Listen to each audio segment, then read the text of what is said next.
श्री शिवाय नमस्तुभ्यम दोस्तों, आप सभी लोगों को 2024 नव वर्ष की बहुत बहुत हार्दिक शुभकामनाएं। ये नया साल आपके जीवन में बहुत सारी खुशियां लाए, हम यही कामना करते हैं।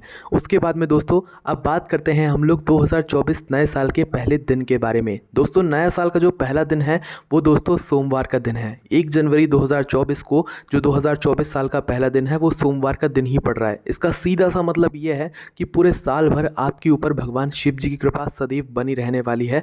आपके घर परिवार पर भगवान शिव जी का आशीर्वाद हमेशा बना रहने वाला है। तो अब दोस्तों आप लोगों के मन में, सभी लोगों के मन में एक बहुत बड़ा प्रश्न अभी इस समय ज़रूर निकल कर आ रहा होगा कि 2023 तो चला गया, 2023 में जो है यहाँ पर सोमवार की अष्टमी आई हुई थी, पर दोस्तों 2024 में जो साल का पहला सोमवार पड़ रहा है, क्या इस पहले सोमवार को ही सोमवार की अष्टमी है या नहीं है? ये कन्फ्यूज़न बहुत सारे लोगों के मन में होगा और बहुत सारे लोग सोच भी रहे होंगे क्या हम इस दिन सोमवार की अष्टमी के उपाय कर सकते हैं या नहीं कर सकते हैं। ये सारे जवाब हम आपको बता देंगे। अगर दोस्तों सोमवार की अष्टमी है तो आपको क्या करना चाहिए, सोमवार की अष्टमी नहीं है तो आपको ऐसे कौन से उपाय करना चाहिए जो कि आपको सोमवार की अष्टमी के उपाय करने से जो फल मिलता है वही फल आपको इन उपायों को करने से मिल जाएगा। ठीक है, तो सबसे पहले हम लोग ये बात क्लियर करते हैं कि भाई सोमवार की अष्टमी इस साल के पहले 2024 साल के पहले दिन है या नहीं है।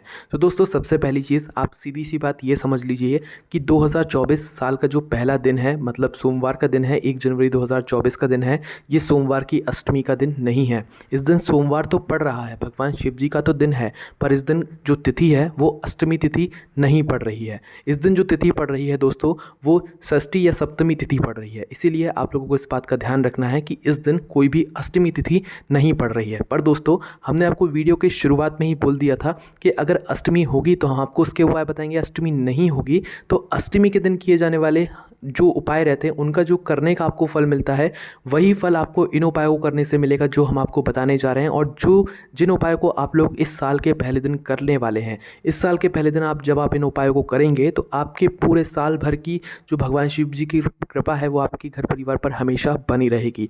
तो वो कौन से उपाय हैं, कैसे आपको करना है, वो हम आपको बताते हैं। आप सभी लोग जानते हैं कि सोमवार की अष्टमी का एक 31 चावल के दाने वाला उपाय है। ठीक है, आप ध्यान से सुनना, ये वीडियो आपको कहीं पर देखने के लिए नहीं मिलेगी, वही उपाय हम आपको बताएंगे जो कि सोमवार की अष्टमी से जुड़े हुए होते हैं ना। तो देखो सबसे पहला जो सबसे बड़ा उपाय क्या होता है सोमवार की अष्टमी का, कि 31 चावल के दाने वाला उपाय है ना। तो अब हम लोग क्या करेंगे कि इस वाले सोमवार के दिन आप लोगों को क्या उपाय करना है, साल के पहले सोमवार के दिन या 2024 साल के पहले दिन पर आपको क्या उपाय करना है वो सुनो। सोमवार की अष्टमी का 31 चावल वाला उपाय था, पर यहाँ पर हम लोग करेंगे 108 चावल के दाने वाला उपाय जो कि सोमवार का उपाय है। और ये जो वाला जो उपाय है ना, ये वही काम करता है जो 31 चावल वाला उपाय करता है, मतलब कि मनोकामना पूर्ति का काम करता है। सोमवार की अष्टमी वाला जो 31 चावल वाला उपाय है वो आपकी सभी प्रकार की मनोकामना पूर्ण करता है उपाय को करने के बाद। और 108 चावल के दाने वाला जो उपाय है ये भी आपकी मनोकामना पूर्ति को करता है इस उपाय को पूर्ण करने के बाद। ठीक है, तो अब हम समझते हैं कि 2024 साल के पहले दिन इस 108 चावल के दाने वाले उपाय को आपको कैसे करना है। ठीक है, तो इस उपाय को करने के लिए सबसे पहले आप प्रातःकाल सुबह सुबह उठ जाइएगा, स्नान कर लीजिएगा, शुद्ध हो जाइएगा, शुद्ध वस्त्र पहन लीजिएगा। ठीक है, और सबसे पहले आप लोग अपने घर के रसोई घर में जाइएगा। हमने आपको बोला कि 108 चावल के दाने, तो सीधी सी बात है हमें इसमें 108 चावल के दानों की आवश्यकता पड़ेगी। अब ये 108 चावल के दाने आपको कहाँ पर मिलेंगे, रसोई घर में मिलेंगे। तो रसोई घर में जाना, रसोई घर में जाकर अपने रसोई घर से एक चावल के थोड़े से दाने निकाल लेना, एक प्लेट में निकाल लेना और उन प्लेट में से उन दानों को छांट लेना। ठीक है, 108 ऐसे चावल आपको निकालने हैं जो कि ना टूटे हुए हों ना कटे पिटे हों, बिल्कुल साबुत चावल के दाने हों, है ना। 108 जो चावल के दाने लोगे वो अच्छे हों, उनमें कोई भी कटे पिटे या दाग ना लगा हुआ हो, इस बात का ध्यान रख लेना। तो थोड़े से निकालकर उनमें से अलग से छांट लेना 108 चावल के दाने। चावल के दाने आप लोगों ने छांट लिए, अब आप शिव जी के मंदिर चले जाओ। इसके साथ में आप एक लोटा जल या जो भी पूजन सामग्री लेकर जाना चाहते हो वो लेकर जा सकते हो, उसमें कोई दिक्कत नहीं है। शिव जी के मंदिर पहुंचोगे, आप पहले अपनी पूजन अर्चना कर लेना, शिव जी पर जल चढ़ाना चाहते हो वो चढ़ा देना और जो भी पूजन अर्चना करना चाहते हो वो भी कर देना। और अपने घर से चंदन भी ज़रूर लेकर आना इस उपाय को अगर आप लोग कर रहे हो तो। कौन सा चंदन लेकर आना है, पीला चंदन लेकर आना है। ठीक है, तो आप भगवान शिव जी के मंदिर पहुँचे, आपने भगवान शिव जी की पूजन अर्चना करी, उसके बाद में आप आ जाओ भगवान शिव जी की शिवलिंग के पास में बैठ जाओ। ठीक है, बैठने के बाद सबसे पहले आपको क्या करना करना है कि आप जो लाल चंदन लेकर आए हो, इस लाल चंदन में थोड़ा सा पानी घोलकर क्या करना है, इस लाल चंदन का लेपन भगवान शिव जी की शिवलिंग के ऊपर कर देना है। ठीक है, थोड़ा सा लेपन। अब आप चाहो तो इसका त्रिपुंड भी बना सकते हो, या तो शिव जी पर इस पीले चंदन का लेपन भी कर सकते हो। ठीक है, आपने पीले चंदन का लेपन या पीले चंदन जो है शिव जी की शिवलिंग पर लगा दिया। अब इसके बाद क्या करना है वो सुनो। देखो, चंदन लगाने के बाद आप अपने 108 चावल के दाने अब निकाल लीजिए। ठीक है, 108 चावल के दाने निकालने के बाद इन 108 चावल के दानों को एक एक करके आपको भगवान शिव जी की शिवलिंग पर चढ़ाना है। ठीक है, क्या करना है, एक एक करके भगवान शिव जी की शिवलिंग पर यहाँ पर चढ़ाना है। ठीक है, अब चढ़ाना कैसे वो सुनो। देखो, 108 चावल के दाना आपके सामने है। अपने सीधे हाथ की हथेली से एक चावल का दाना उठाना, पहला चावल का दाना श्री शिवाय नमस्तुभ्यम बोलना, शिव जी की शिवलिंग पर चढ़ा देना। ठीक है, फिर दूसरा चावल का दाना उठाना, श्री शिवाय नमस्तुभ्यम बोलना और चढ़ा देना। सीधे हाथ की हथेली से चढ़ाना, इस बात का ध्यान रखना। इसी प्रकार से पूरे 108 चावल के दाने एक एक करके श्री शिवाय नमस्तुभ्यम बोलकर आप चढ़ा देना। जैसे ही आपका आखिरी चावल का दाना आ जाए, 108वां चावल का दाना आ जाए, तो उस चावल के दाने को भी उठाना, आंखें बंद करना, श्री शिवाय नमस्तुभ्यम बोलना और उस दाने को चढ़ाने के साथ साथ में आप अपनी मनोकामना, जिस मनोकामना के लिए आप ये उपाय कर रहे हैं, वो मनोकामना आपको भगवान शिव जी से बोल देना है। साल के पहले दिन पर, साल के पहले सोमवार पर आपकी वह मनोकामना ज़रूर पूर्ण होगी और आपको उस काम में सफलता ज़रूर मिलेगी। तो दोस्तों, ये वो उपाय है जो कि आपको सोमवार की अष्टमी के दिन किए जाने वाले उपाय का ही फल दे देगा। ठीक है, तो इस उपाय को आप करके ज़रूर देखिएगा। उसके बाद में दोस्तों बात करते हैं अगले उपाय के बारे में। दोस्तों, आपने देखा होगा कि सोमवार की अष्टमी के दिन क्या होता है, एक बेलपत्री वाला उपाय होता है। ठीक है, मतलब 5 बेलपत्री या 3 बेलपत्री ऐसा कुछ वो है, मतलब सोमवार की अष्टमी का उपाय होता है 5 बेलपत्री शिव जी पर शाम के समय ज़रूर चढ़ाना चाहिए। तो इस दिन भी सोमवार के दिन आप लोग क्या कर सकते हो वो सुनो, जो कि आपको सोमवार की अष्टमी के दिन किए गए उपाय का यहाँ पर आपको फल दे देगा। तो इस दिन भी आप लोगों को एक बेलपत्री वाला उपाय करना है। वो बेलपत्री वाला उपाय कैसे करोगे वो सुनो आप लोग। देखो, इस उपाय के लिए मात्र आपको एक बेलपत्री लेनी है, थोड़ा सा शहद लेना है। ठीक है, क्या लेना है, थोड़ा सा शहद लेना है। एक बेलपत्री और थोड़ा सा शहद को लेकर आप लोगों को जाना है शिव जी के मंदिर में। सुबह जाओ चाहे शाम को जाओ, कोई दिक्कत नहीं है, है ना। शिव जी के मंदिर पहुंचकर एक बेलपत्री और थोड़ा सा शहद लेकर पहुंचना, और सबसे पहले आपको क्या करना है, जो भी आपकी पूजन अर्चना है वो कर लेना है। उसके बाद में शिव जी के पास में आकर आपको बैठ जाना है।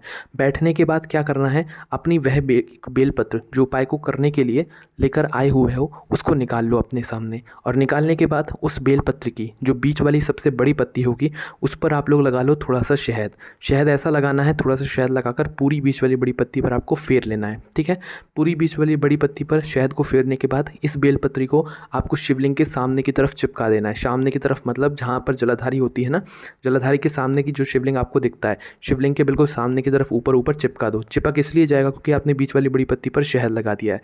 उस बेलपत्री को वहाँ पर चिपका कर अपने सीधे हाथ की तिली को लेना है और उसके ऊपर रख देना है। किसके ऊपर रख देना है, उसी बेलपत्री के ऊपर, शिवलिंग के ऊपर रख देना है। आंखें बंद करके पहले श्री शिवाय नमस्तुभ्यम बोलना है, और उसके बाद आपको जो भी भगवान से अपने मन की बात बोलनी हो, मनोकामना बोलनी हो, या आपका कोई काम रुक रहा हो, अटक रहा हो, वो आपको बोलना है। वो आंखें बंद करके बोल देना, आपका वह काम कुछ ही दिनों में हो जाएगा, या आपकी वह मनोकामना कुछ ही दिनों में पूर्ण ज़रूर हो जाएगी। ठीक है, उसके बाद में दोस्तों बात करते हैं अगले उपाय के बारे में। दोस्तों, सोमवार की अष्टमी के दिन आप दीपक वाला उपाय भी करते हो, जो कि शाम के समय यहाँ पर किया जाता है ना, और सोमवार की अष्टमी के दिन दीपक लगाने का भी विशेष महत्व होता है। तो भाई इस दिन भी लक्ष्मी प्राप्ति के लिए, धन प्राप्ति को मतलब बढ़ाने के लिए, अपने घर में पूरे साल भर पैसा मतलब कभी आपको कमी नहीं होगी, तो उसके लिए भी दोस्तों इस सोमवार के दिन, साल के पहले सोमवार के दिन आप लोग ये उपाय याद से कर लेना, जो कि शाम के समय ही होगा, प्रदोष काल में ही होगा, है ना। इस उपाय में आपको क्या करना होगा वो सुनो। देखो, इस उपाय में आपको लेना होगा एक दीपक। दीपक आप मिट्टी का भी ले सकते हो, आटे का भी ले सकते हो। आटे का लोगे तो ज़्यादा बेहतर रहेगा। वो जो दीपक है वो गोलबाती का रहेगा। देखो, आपके मन में भाव अगर शिव जी को लिए है तो भी गोलबाती ले सकते हो, अगर आपके मन में भाग लक्ष्मी माता जी के लिए है तो आप लंबी बाती का भी ले सकते हो, क्योंकि सोमवार के दिन शाम के समय बेलपत्री के पेड़ के नीचे लक्ष्मी जी का वास होता है, और हम इस दीपक को बेलपत्री के पेड़ के नीचे ही लगाने वाले हैं। तो आपके मन में जिसका भाव हो आप उस हिसाब से बाती बना सकते हैं, गोल भी रख सकते हैं, लंबी भी रख सकते हैं। ठीक है, तो आप अपनी बाती रखिएगा, गोल या लंबी बाती रखकर उसके अंदर डालना आपको शुद्ध देसी गाय का घी है, इसके अलावा और कोई सा तेल नहीं डालना है। ठीक है, तो शुद्ध देसी गाय का घी डालकर इस दीपक को जाना है लेकर शाम के समय किसी भी बेलपत्री के पेड़ के नीचे। वो बेलपत्री का पेड़ बड़ा होना चाहिए, छोटा नहीं होना चाहिए। बेलपत्री के पेड़ के नीचे पहुंचना, वहाँ पर आप लोग सबसे पहले इस दीपक को जला लेना। दीपक को जलाने के बाद कुछ आरती नहीं उतारनी है, मात्र वहाँ पर दीपक रखना है, 2-3 मिनट बैठना है, हाथ जोड़कर भगवान से निवेदन करना है। अपने घर में लक्ष्मी प्राप्ति के लिए आवेदन मतलब उनसे निवेदन आपको करना है, उनसे बोलना है कि हे भगवान, ये 2024 साल में हमारे घर में कभी भी पैसों की, धन की कमी ना हो, ऐसा आपका सदैव आशीर्वाद हमारे ऊपर बनाए रखिएगा। ठीक है, उसके बाद में दोस्तों बात करते हैं अगले उपाय के बारे में, जो कि आपको 2024 साल के पहले दिन ज़रूर करना है, जो कि उपाय आपको सोमवार की अष्टमी के दिन किए गए उपाय जैसा ही फल देगा। उसके बाद में दोस्तों अगर आप लोग चाहते हैं कि इस 2024 नए साल में आप लोगों के घर पर कोई भी कर्जा ना हो, मतलब कि अगर आपने पहले से कर्जा लेकर भी रखा है तो वह आपका कर्जा चुक जाए, है ना, आप पूरी कोशिश करते हो पर वह आपका कर्जा नहीं चुक पा रहा है, तो भाई साल के पहले दिन आप लोग कर लेना ये वाला उपाय। इस उपाय में क्या करना है, ध्यान से सुनना, आसान उपाय है, कोई भी कर सकता है। वह उपाय ज़रूर, मतलब वह व्यक्ति ज़रूर इस उपाय को करना जिस व्यक्ति के ऊपर बहुत ज़्यादा कर्जा हो, ठीक है।